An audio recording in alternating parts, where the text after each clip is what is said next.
Ba't dito yung burger sa kanila? Hindi pinagpapatong. At yung pala burger dito, tinatanong guys, paano pagkakaluto? Well done, medium rare. Medyo medium rare sa burger, no? Yeah. Pag umorder ako sa McDo, sabi ko, can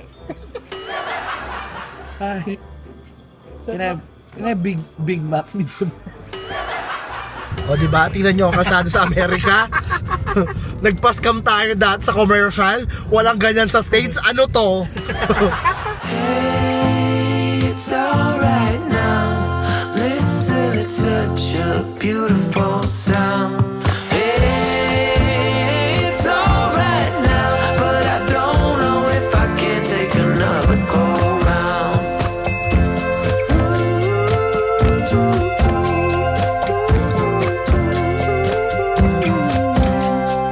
Hey, it's alright now, but I don't know if I can take another go round.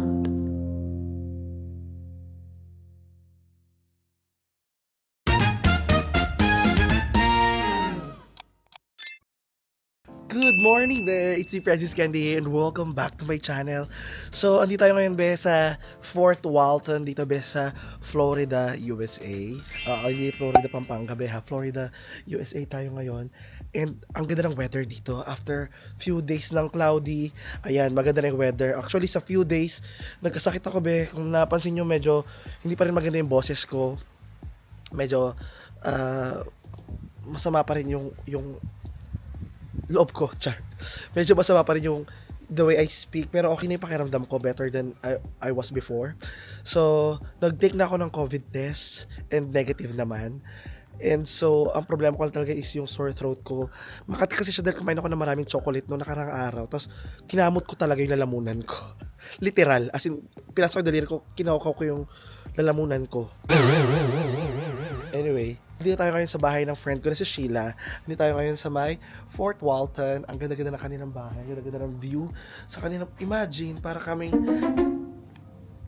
kinukulog ko sarili ko. Parang dito meron sila ditong parang holiday type of living. Kasi syempre, just right outside your house, ganito yung view mo. Ayan, oh, di ba? Tapos may mga bibi, may mga dolphin, may iba't ibang hayop na nakikita dyan.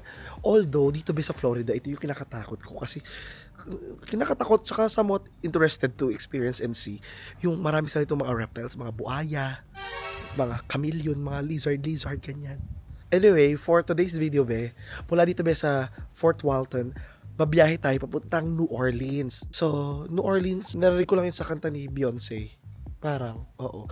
Tapos ang alam ko pa sa New Orleans, dun daw yung marami mga mangkukulam. So, hindi ko pa rin sure. Oo. Malay natin, be. We will see. Ano yung makikita natin doon? Ready na natin yung ating kumare sa loob. Let's go. At umalis tayo dito.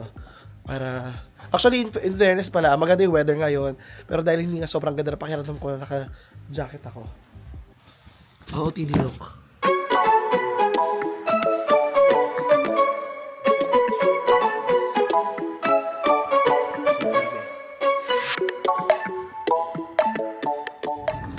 So ayan, Ben, dito na kami ngayon, Ben, Sheila. Siya po yung ating mga kasama dito. Hi! Sawadee ka! So ngayon mag-road trip na tayo, Ben, papunta na ang New Orleans. And ano bang masasabi mo tungkol sa New Orleans, Ben? Party city talaga siya. Party city siya. Party city siya. Sa daytime, ano siya, parang, ang tawag yung tourist ka na may mga history keme-keme, gano'n. Basta at night time, ano siya, party city. Parang Bangkok, Thailand. Ganun ba? Oh, Ganun ang party talaga niya. Pero walang andun yung mga babae yan sa... Meron actually yung parang, basta makikita mo na lang, hirap explain. Baka mabash tayo. Sige, tingnan natin. Yung mga taga New Orleans. Ayan, so yung biyahe po natin is 3.5 hours. So ito guys, papakita natin sa inyo yung dadaanan natin dito, ha. Ngayon tayo ngayon sa Florida, sa may Fort Walton. Para sa may Quezon City lang tayo. O, diba? Quezon City lang talaga to, eh. Circle sa unahan yan. So bago tayo guys pumunta doon, dadaan muna kami ng CVS. Ito yung parang Mercury drug dealer dito sa Amerika para bumili ng gamot. Yes, hello CVS.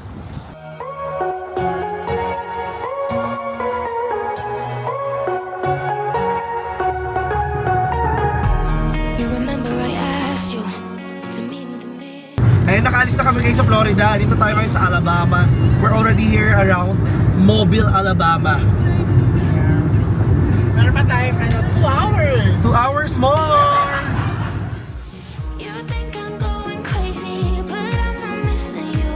I only miss the illusion you pretended to be. I'm not acting crazy, I just said we're through. Baby, you gave a lot. At nandito na nga tayo ngayon be sa New Orleans. Oh, ito yung itsura be, oh. So far, parang nasa ano ka. So far, parang nasa Batangas lang tayo, pero iba yung mga bahay. Diba? Ang ganda ng weather, in fairness, guys. And nakikita nyo naman yung kanilang mga sasakyan dito sa gilid, yung mga bahay, mga tawag dyan, graffiti. Oh, itong bahay na to parang sa may amin lang, o yero-yero, oh, diba? Ano daw? Huwag nyo tataas yung expectation nyo. Mamaya na kasi panggabihan talaga nyo. Ay, gabihan ba? Tsaka dito napansin ko, sa kanya, parang marami ng itim ata dito. No? Ano talaga to ng ano? Maraming itim dito, guys. Ano to? Tren? May release ng tren sila dito. Antay tayo mabang... In 300 feet, turn right on Burgundy Street. ano te? Saan punta? O, diba? Tingnan nyo, kalsada sa Amerika. Nagpaskam tayo dati sa commercial. Walang ganyan sa States. Ano to? Hindi lang yan dito. Sabi ko na sa LA ako ganito din. Uga-uga. Sabi ko, akala ko ba sa Amerika walang babako-bako? LA pa, Los Angeles? Walang ganito sa QC. Ayun na tayo kakain muna sa Bull Farm. So first thing, I need to park this sa gilid. Ayun na tayo Okay. park sa gilid. Okay. You've arrived. Destination is on your right. Yes, ma'am. So, kakain muna kami ngayon, 2 hours be. parking. Walang pakinom. Pero saan ba pwede? Hindi ko alam eh. Dito, tapatan mo sila. Double parking, pwede ba? Oo, pwede dito daw. Pwede nga triple. Wow.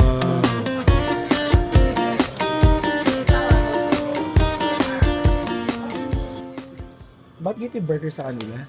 Hindi pinagpapatong. Ano? Saan magpapatong? O para ako magpatong, gano'n?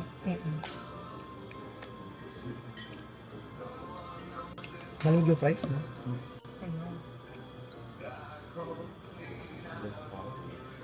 Wow, ang kapal. Ooh. Wow. Nagamihan ka. Laki ah. Kaya pala hindi pinagpapatong kasi anong kapal niya.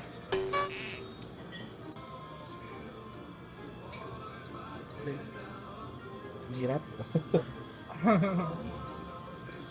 Pero masarap. Sarap, guys.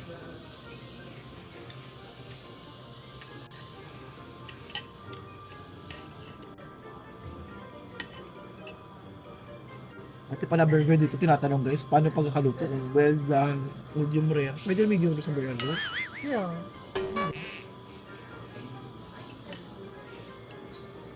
Pag umorder ako sa McDo, sabi ko, kaya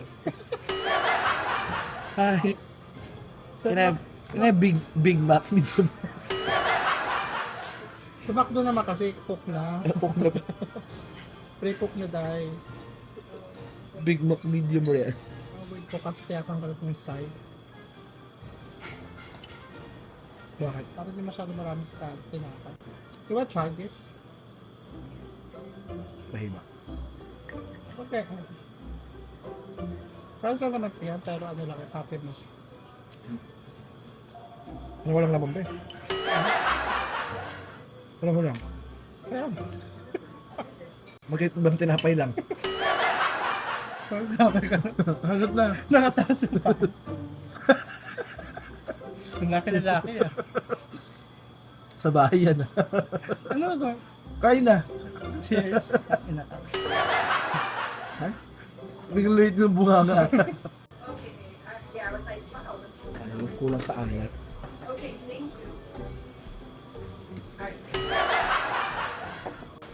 May burger palang kinakalaw. Hindi po ka na-taste nito. Ito agad. Dito sa Amerika, meron sa maganyan. Tatanong sila habang kumakain kalapit.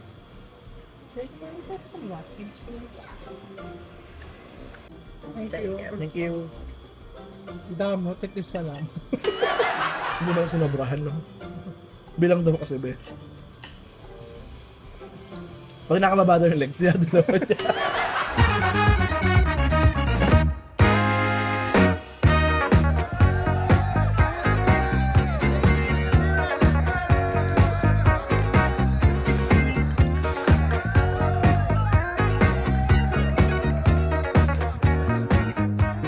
So, dito tayo ngayon sa loob ng aming room. Kaka-check-in lang namin. Ito yung magiging room namin ni Sheila here for few nights.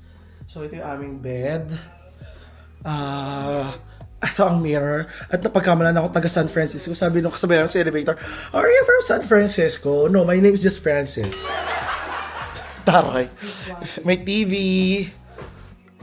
Ayan, at ang view natin, wow! Bubong! Char. Ayan. May mga building naman. Tsaka may bubong din. Ayan. So, we have 2 bed. Dito si Sheila. Dito ako para malapit ako sa banyo. So, ito yung mga gamit namin, guys. Ito yung bag ko. Bagong bili lang yung bag ko sa Ross. Bili ko ng $34.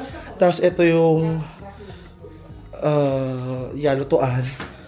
Siyempre, kailangan ko mag-plancho ng damit. Siyempre, New Orleans, party. So, kailangan yung party natin na outfit is maganda. Ito yung ating banyo. Ayan. I think ito na yung mga pang 3rd or 4th time ko dito na makikistay sa Marriott sa Amerika. And nakakaloka kasi dito ko lang sa Amerika na-experience ang magstay sa hotels. Siya. Well, anyway, magkupa-fresh muna ako. Magbabawas muna ako ng mga kasalanan ko. Ayan, ang una po nating challenge ay ang paglalakad na ito papunta sa area, sa party area dito sa New Orleans. Mga 1.1 kilometers po yung nilakad namin. At naka-heels po ako. Grabe. Ang ganda ng warm-up natin dito. Ayun no, may music o jazz bar. Gusto ko yan, jazz bar. Welcome to New Orleans.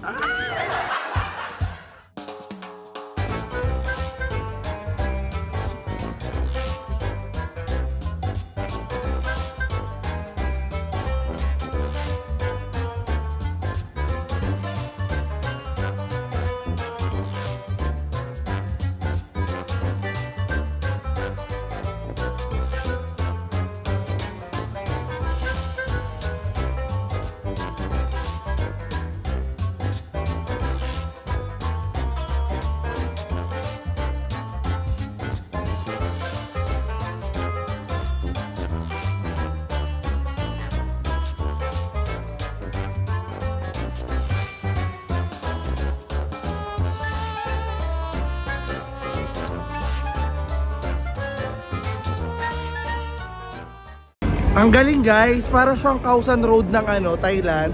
Yung buong street is party pala ito. Kaya para sasabi nila sa akin na, naku mag-enjoy ka doon, puro party talaga doon. So ito na kami, puro party. Pero sabi nila mag-ingat din ako kasi baka may humablot ng cellphone ko dito. Ayan guys, so sa likod ko, tira niyo yung lalaki. Tumatumbling. Tapos ito, iba-ibang show sila. Merong mga live bands, maraming live bands. May mga jazz bar, merong mga shopping. I think lahat ng uri ng party nandito ata eh.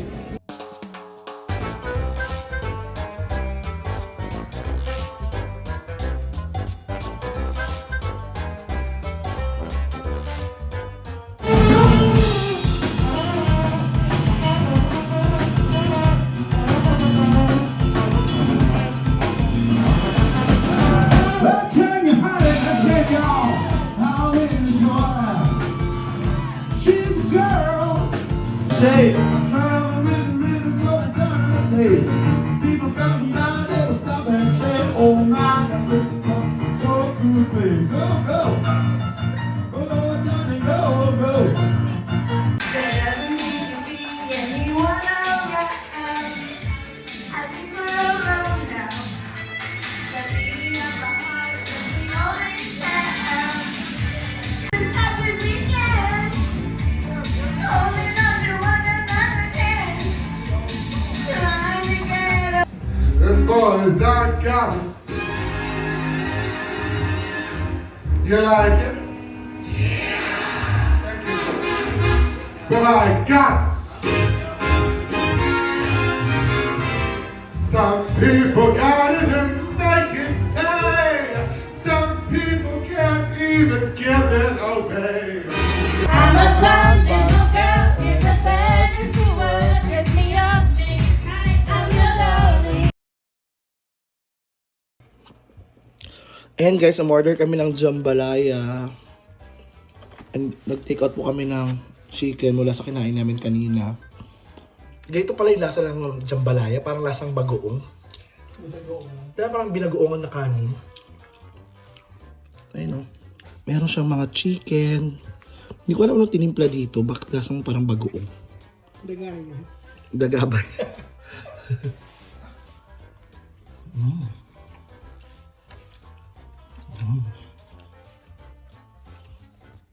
Ay ka lang, be. Tayo ka na din. Kumain na ako. Tumae ka na? Akin doon sa ano? Ha? Doon ka tumae. Tumae. Okay. Kung hindi na kayo makapag-usap pa. Kung masama yun.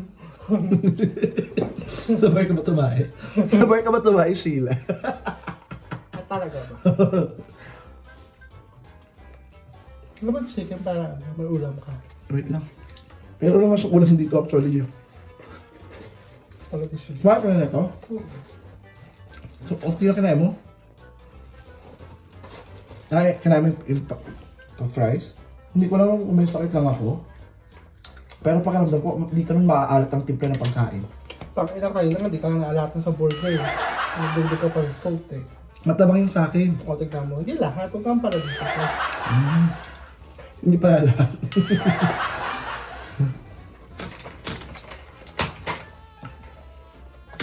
Kasi ito yung nagluto na ito kayo maalat. Buti yung nagluto kanina eh. Puti yung server. Puti yung Ito server. yung cook. Okay. Pero yung cook nila kasi sa lito 12 years old. At 12. Para namin kasi natasukal. First At kasi papakita namin sa inyo. Ano? ang outfit. Yung Bero Pilipino, hindi yan. Yung bukas pa yun eh. Ito yung Bero Pilipino kami. Yung lagay ng champagne. Ginawa namin tabo. Yung baso, ay, yung lagay ng champagne, ginawa namin balde. Yung baso, ginawa namin tabo para makapaghugas kami ng puwet. Champagne, di ba? Tsaka wine. No, ice ano yun, ice. Kaya nga, pag merong champagne, doon ilalagay. Kama ko kung sa kama mo. Huwag mo maghugas sa mukha. Pag kumakain ka pa, tagin na. Sabay! Sabay!